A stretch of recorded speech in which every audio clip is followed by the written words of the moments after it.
இனி அதற்கு மேலே அந்த ஆசிரமத்தை பெருமான் எப்படி தேர்ந்தெடுத்துக்கிறார்னு பார்ப்போம். என்னத்துக்காக பத்மாவதி தாயார கல்யாணம் பண்ணிண்டார்னு பார்ப்போம். எல்லா கதையும் இப்ப நடக்க போறது திருமலை திருப்பதியிலே. 7 மலையாக வெங்கடாத்ரி சமம் ஸ்தானம் பிரம்மாண்டே நாஸ்தி கிஞ்சன வெங்கடேஷ சமோதேவா ந பூதோ ந பவிஷ்யதி. வெங்கடேசனுக்கு சமமான தேவத்தை இருந்ததுமில்லை, இருக்க போவதுமில்லை. வெங்கடாத்ரி மலைக்கு சமமான மலை ஜகத்தில் எங்கு தேடினாலும் மலை கிட்டாது.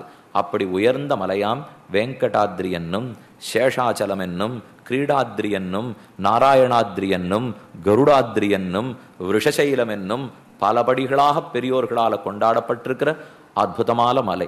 இந்த மலைக்கு பெருமாள் வந்து சேர்றார், பிராட்டிய தேடுறார், கல்யாணம் பண்ணிக்கிறார். ஏன்?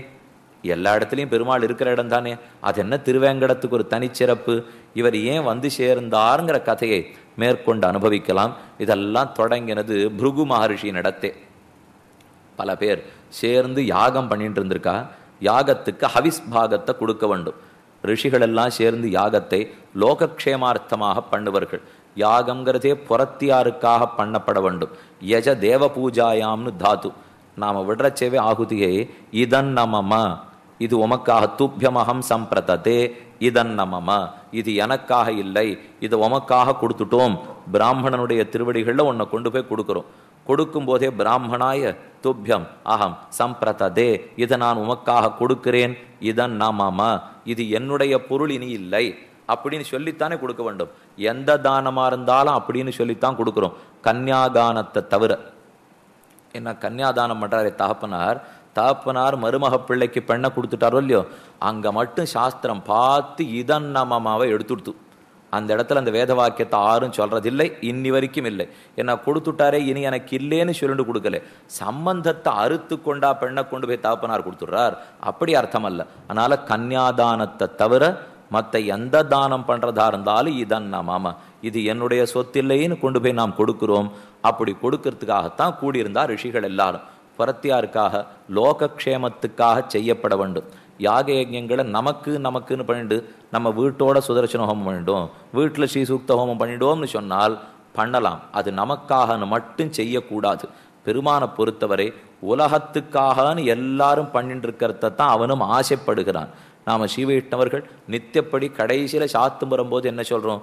அடியார்கள் வாழ, அரங்கநகர் வாழ, சடகோபன் தந்தமிழ் நூல் வாழ, கடல் சூழ்ந்த மண்ணுலகம் வாழ. இந்த கடலால சூழப்பட்ட லோகத்தில் இருக்கிற ஒத்தனும் வாழ வேண்டும். வசுதைவ குடும்பகம், இந்த குடும்பம் ஒருத்தனுடையதை தவிர பல பேரது அல்லவே. நம்ம உடம்புக்குள்ள இருக்கிற கை கால் எப்பவுமே சண்டை போட்டுக்கிறது இல்லையே. வலது கை இடது கையோட சண்டை போட்டு பார்த்துருக்கீங்களா? காலும் கையும் சண்டை போட்டு பார்த்துருக்கீங்களா? பக்கத்து வீட்டுக்காரவனா அடிச்சு பார்த்துருக்குமே தவிர நம்ம கால் நம்ம கை என்னைக்கு சண்டை போட்டிருக்கோம்? ஏன் பக்கத்து வீட்டுக்காரரோட சண்டை வருது? நம்ம கை கால் ஒன்றுக்கு சண்டை போட்டுக்கலன்னா அது வேற ஒத்தருது, வேற ஒத்தருதுங்கிற எண்ணம். என் உடம்பு என் ஒத்தனுதேங்கிற எண்ணம். ஆக ஒருத்தருடையது 2 சொத்தா இருந்துட்டா வம்பு வராது. 2 பேருது 2 சொத்தா பிரிஞ்சுதுன்னா தான் வம்பு வரும். ஜகத்து முழுக்க ஒருத்தன் சொத்துன்னு புரிஞ்சு கொடுத்தனா வம்பே வராது. இது ஒன்னொன்னு ஒத்தொத்தருடைய சொத்துன்னு நினைத்தா தான் சண்டையும் பூசலும் 1000 குழப்பங்களும் கூச்சல்களும். ஆக வசுதெய்வ குடும்பகம் என்ன எல்லாம் அவனுடைய சொத்துன்னு நினைச்சுன்னு வாழ்ந்து, அதனால நாமே எந்த ஹோமத்தை பண்ணாலும், நாம ஏதோ பிரார்த்தித்து கொண்டு பண்ணாலும் அது என் பிரார்த்தனைக்குன்னு மட்டுமில்லாமல் லோகக்ஷேமத்துக்காகனு பண்றதுக்கு கத்துக்கணும். நமக்குன்னு வாழ்ந்தால் அது கொஞ்ச காலம்தான் ரசிக்கும், ரொம்ப நாள் ரசிக்காது. நம்ம பிறர்க்குன்னு வாழ ஆரம்பிக்கச்சே தான் அதுல நிறைய கஷ்ட நஷ்டம் வரும், நிறைய வம்புகள் வரும். ஆரம்பிக்கச்சே கூட இருக்கிறவாளே கூட ஒத்துப்பாளான்னு தெரியாது. நாம கூட கணவனா இருக்கட்டும், மனைவியா இருக்கட்டும், அப்பாவா இருக்கட்டும், அம்மாவா இருக்கட்டும், இவர் என்ன ஊர்னு ஓடிட்டு இருக்கார் அப்படின்னு தான் முதல்ல சொல்ல ஆரம்பிப்பார்கள். ஆனா அதன் ஆனந்தம் போக போகத்தான் புரியும். இதைத்தான் பூர்வர்கள் நமக்கு விடாம சொல்லிட்டு போயிருக்கா. நிறைய பேருக்காக யாகம் பண்ணு, யஜ்யம் பண்ணு, உனக்காகனு பண்ணி கொள்ளாதே. ரிஷிகள் அத்தனை பேரும் சேர்ந்து யஜ்யம் பண்றாள்னா அவளுக்கு என்ன வேணும்? இப்போ பணம் வேணுமா, காசு வேணுமா, படிப்பு வேணுமா, கல்யாணம் வேணுமா? எந்த தேவையும் ரிஷிகளுக்கு இல்லை. ஆனா ரிஷிகள்னா யஜ்யம் பண்ணிட்டே இருப்பான்னு பார்க்கிறோம். அவர்களுக்கு தான் தேவையே கிடையாது. எதுக்கு யஜ்யம் பண்றாள்னா லோகக்ஷேமார்த்தமாக, உலகம் வாழணுங்கிறதுக்காக பண்ணுவார்கள். ஒரு பிராமணன் பிறக்கிற காலத்திலேயே 3 கடனோட பிறக்கிறார். நம்ம பிறந்தப்புறம் வாங்கின கடனை பற்றி இப்போ சொல்ல வரல, பிறக்கச்சேவே கடன் இருக்கா. இது தேவையில்லையே, யாரும் சொல்லவே இல்லையே, நான் ஒன்றும் எழுதி பத்திரம்லாம் கையெழுத்தே போடலையேன்னா அவர் போட்டார். நமக்கு போட்டோமோ அல்லவோ, பிறக்கும் போதே ஒருத்தன் பிராமணனாக பிறக்கும் போது 3 ரணங்களோடையே பிறக்கிறான். திரிபிகி ரணவான் ஜாயதே, 3 ரணங்களோட. ஒன்று பித்ருக்கடன், மத்தொன்று தேவக்கடன், மத்தொன்று ரிஷிக்கடன். ரிஷிகளை குறித்து சில கடன்கள், பித்ருக்களை குறித்து சில கடன்கள், தேவர்களை குறித்து சில கடன்கள். பிரம்மச்சரியேன ரிஷிபியா, பிரம்மச்சரியாசிரமத்தினால ரிஷிக்கடனை தீர்க்கிறான். அடுத்தது யஜ்ஞேன, யஜ்ஞம் பண்ணி தேவக்கடனை தீர்க்கிறான். அடுத்தது பிரஜைகளை உற்பத்தி பண்ணி பித்ருக்கடனை தீர்க்கிறான். இந்த 3 கடனை நாம தீர்த்தே ஆக வேண்டும். சாமானிய பிராமணனாய் தர்மத்தின்படி நிற்கிறவாளை பத்தி முதல்ல அடி இப்ப பேசிட்டு இருக்கேன். இதை தாண்டி பிரபன்ன மரியாதை, சரணாகத மரியாதை, ஆச்சாரிய சமாசிரணம் பண்ணினவர்கள்ங்கிற அந்த விபாகம் வேறு. இப்ப அடியை இதை பத்தி இந்த கோட்டியில பேசுறதுக்கு வரல. சாமான்யமாக பார்த்தோம் என்னால், பிராமணனாக பிறந்திருந்தால் முதல்ல பிரம்மச்சரியத்தை அனுஷ்டித்து ரிஷிக்கடனை தீர்க்கிறான்னா, இவர் பிரம்மச்சாரியா இருந்தா அந்த ரிஷிக்கு இப்ப என்ன ஆச்சுன்னு நமக்கு தோணும். பிரம்மச்சாரியா இருக்கிறச்சே வேதத்தை அத்தியனம் பண்றாரோ இல்லையோ, அதுக்கு தான் பிரம்மச்சரிய ஆசிரமம். நாமெல்லாம் பண்ணலையே பிரம்மச்சாரின்னு சொல்லிக்கலாமான்னா, ஒரு வேத கண்டத்தையாவது உபயுக்தமான பாகங்களையாவது பிள்ளைகளுக்கு சொல்லி கொடுத்து தான் ஆகணும். இந்த ஆசிரமத்திலேருந்து நாம் பிறந்துட்டோம்னா, பிராமணனா பிறக்கரிச்சேவே கஷ்டப்பட்டதுக்கு தயாராகத்தான் பிறக்கணும். இது ஒன்று அப்படியே பஞ்சுமேத்தையில் படுத்துன்னு போகிற வாழ்க்கை அல்ல. ஏதோ ஓரளவுக்கு அனுஷ்டித்து பண்ணாதான் மோட்சத்தை பற்றி யோசிக்கலாமே தவிர, இதனால் இது வசரத்தில் ஏறிட்டோம். சில பேர் பிராமணர்கள் உயர்ந்தவர்கள்னு பேசிக்கிறா. வசரத்துலேருந்து விழுந்தா தான் அதிகமாக அடிபடும், கீழேன்னு விழுந்ததா கூட குறைச்சலாக தான் படும். இது இன்னும் இவ்வளோ தூரம் ஏறிவிட்டு அங்கேருந்து தலகுப்புற கீழே விழுந்தார்னா, அதனால தான் தெரிவிப்பார்கள் சரீரேச்ச என்கிறபடியே பயஜனகம்னு பிள்ளை லோகாச்சாரியர் தெரிவித்தார். இந்த ஆசிரமத்தில் பிறந்ததுக்கு அனுஷ்டானம் தேவை. இருக்கிற இடத்துல ஒருத்தர் பிறந்துட்டு பண்ணலன்னா தான் ஊர் குத்தம் சொல்லும்.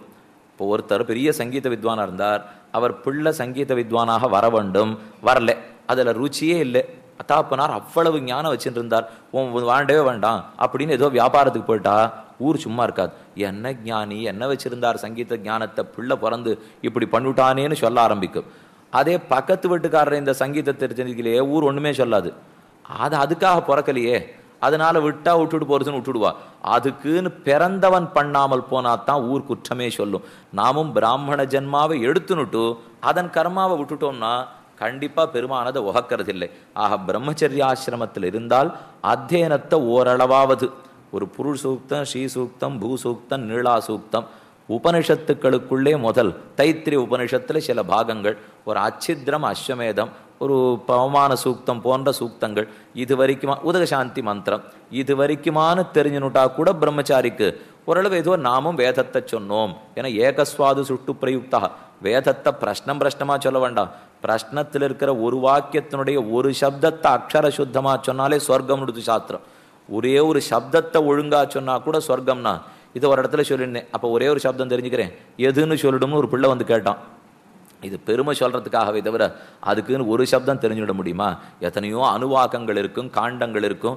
ஒரு பிரஷ்னம்னா 50 சொற்கள் சேர்ந்ததுன்னா ஒரு பிரஷ்னம். ஒரு பிரஷ்னத்தை சேர்ந்து ஒரு பஞ்சாதினா 50 சேர்ந்தது, பல பஞ்சாதிகள் சேர்ந்தது பிரஷ்னமாகிறது.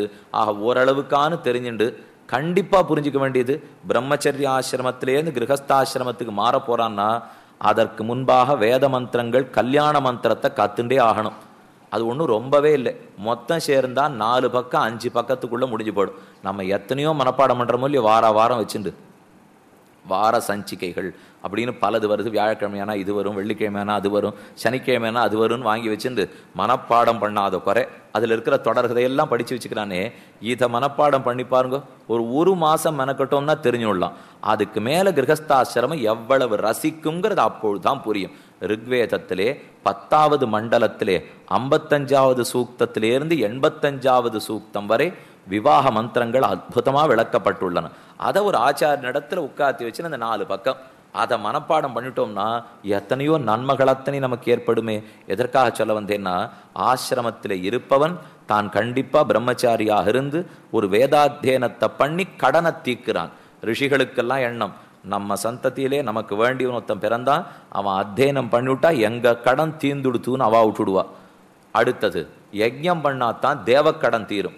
யஜ்ஞாதிகளை பண்ணி ஆகுதி கொடுத்து ஹவிர்பாகத்தால தேவர்கள் ஆனந்தப்படுத்துறானா, அவர்கள் கடன் தீரும். அவ கடன் தீந்துட்டா குபேரன் பார்த்துக்க வேண்டியது அவர் பார்த்துப்பார், வருணன் பார்த்துக்க வேண்டியது அவர் பார்த்துப்பார், இந்திரன் பார்த்துக்க வேண்டியது அவர் பார்த்துப்பார்.